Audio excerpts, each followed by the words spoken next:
გაგეთყალ ხო რომ არანაირი მიზეზი არ ამართლებს მკვლელობას არანაირი მიზეზი ნათია ლომინაძე ყოფილმა მეუღრემ ზურა ბურდულმა ჯერ დანი დაჭრა შემდგომ კი აალებადი ბენზინი ესროლა და ცეცხლი წაუკიდა ქალბატონი ღრმა დამწრობით ხეჩინაშვილის კლინიკაშია გადაყვანილი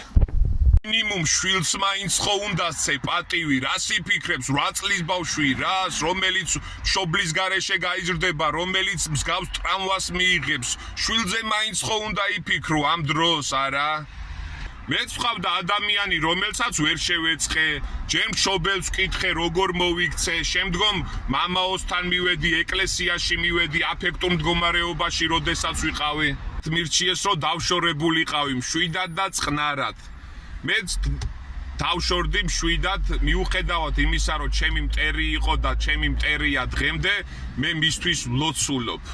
რადგან მტვრისათვის ულოცველობაც ერთ-ერთი დიდი ცოდვა არის და ვლოცულობ ის კარგად იყოს კარგად ამყოფოს ღმერთმა მეც კარგად ვიყო კარგად მომყოფოს უფალმა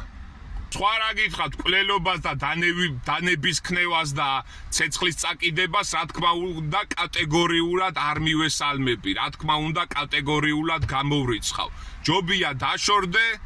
ის თავის გზაზე იყოს შენ თავის გზაზე იყო ბოლოს კიდე ღმერთი ყველას თავის პასუხს გაცემს ადრე თუ გვიან ღმერთი ყველას თავის საკადრის პასუხს გაცემს თუ მან რამე დააშავა ღმერთი გაცემს პასუხს შენ თავი დაანებე შენ სწორგზას მიყევი შენი კაცობი შენი სამართლით იცხოვრე და სიმართლით იცხოვრე წარმატებები ყველას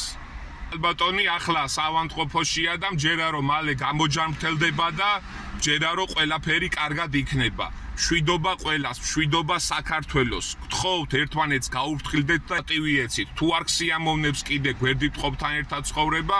უბრალოდ მშვიდად და წყნარად დაანებე თავი რაც არ უნდა იყოს